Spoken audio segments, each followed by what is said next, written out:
Did you ever have the situation in your life where you kind of thought you knew something, but it was so hard to communicate that to someone else? That's the situation I'm in today. I kind of think I know a little bit about the Holy Spirit, but to communicate it is difficult. So, and what I'm trying to do this morning is to take a run at the Holy Spirit from different angles. So if this doesn't necessarily hang together, or if you have trouble understanding it, it's not your fault. It's just trouble, hard to communicate. The Holy Spirit. As I mentioned at the beginning, and I've talked about this several times in the past, remember, first of all, the Holy Spirit is not a thing. It's not a commodity. We talk about it as if it is a thing or a commodity. We say, Lord, give me the Holy Spirit. Or when young people are confirmed, we say, now they have the Spirit. No, they don't.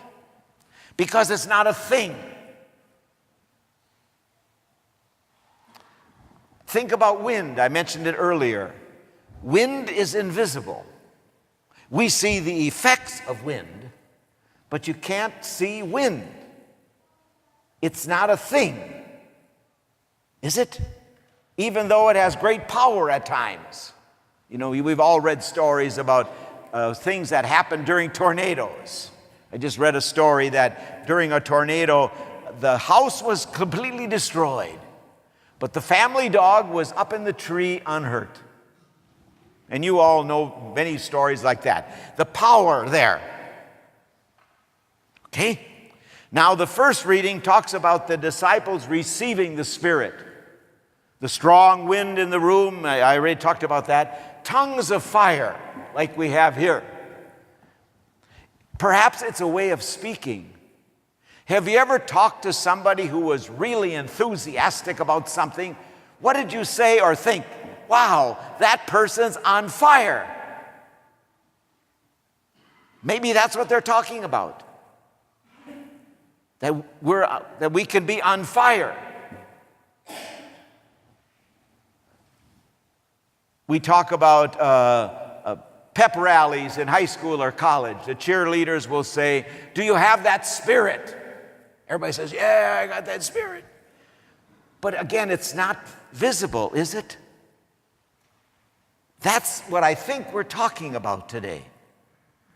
Now, a way of thinking about that is to think about our breath. If you ever want something to do when you pray, instead of reading or rattling off prayers, like we all do most of the time, just sit down and think about your breath. And think about it as I'm talking now, you're breathing in and out. I think that's a sign of the Spirit of God.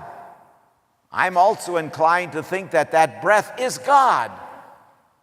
Because what happens when we physically die? What do? We give up our breath. And that breath, that Spirit of God, we believe goes into another life. In the book of Genesis, God took the man and chapter 2, formed man from the mud. What did he do? He breathed in him life. The breath of God. Wonder if that's what it's all about. So we don't have the Spirit unless we live the Spirit. Again, it's not something that we possess. It's not a commodity. It's not a thing. So when we act the way Jesus teaches, that's the Spirit. And when we don't, we don't. Everybody pictures the Spirit as a dove, don't they? That's pretty nice and clean. I think the Spirit is a pigeon. Well, think about it. Isn't life sometimes kind of messy? Just consider it.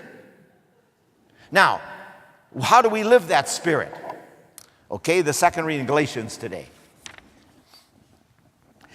Paul talks about the works of the flesh, and everybody thinks that's just sex. No, flesh in Paul means our whole humanity that is not following God. That's what he's really talking about. But he gives examples. Fornication, impurity, licentiousness, idolatry, sorcery, enmity, strife, jealousy, anger, quarrels, dissensions, factions, envy, drunkenness, carousing.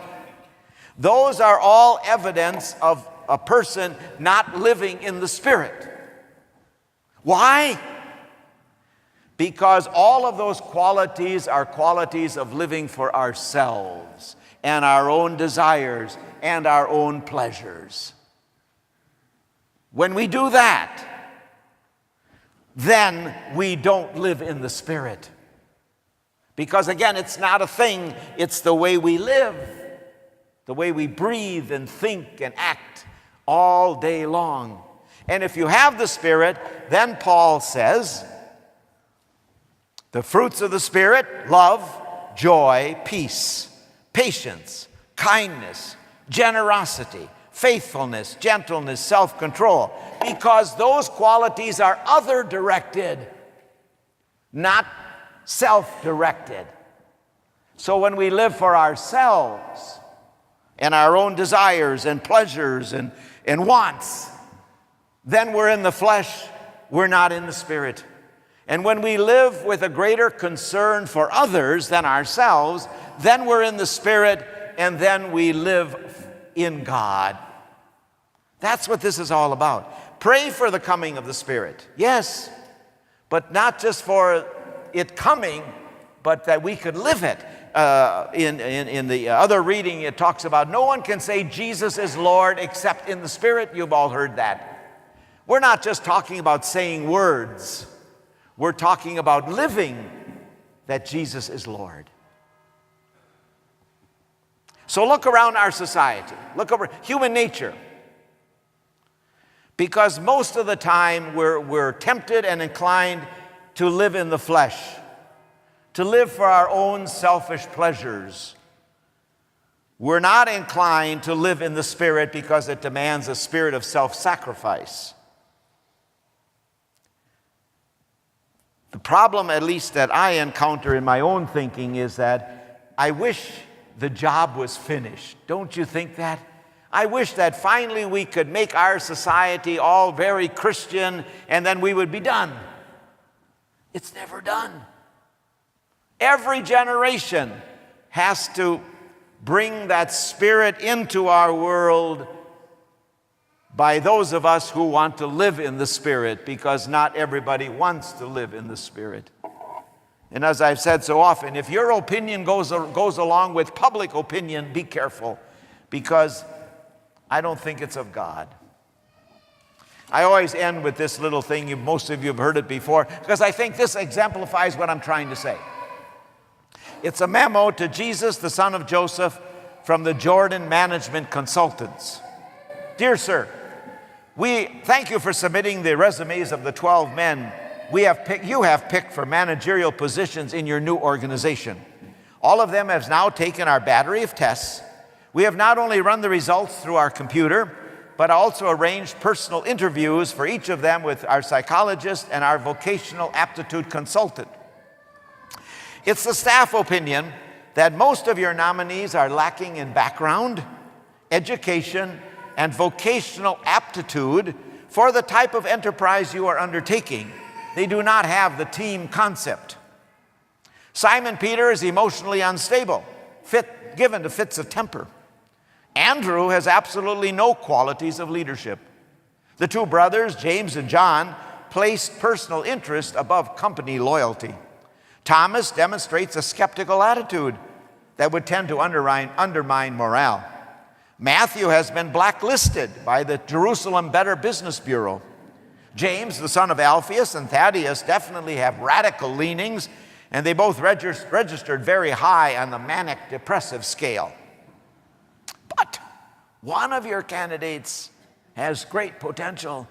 He's a man of ability and resourcefulness. He meets people well, has a keen business mind, has contacts in high places. He's highly motivated, ambitious, responsible. We recommend Judas Iscariot as your controller and right-hand man. We wish you every success in your new venture. Sincerely, the Jordan Management Consultants.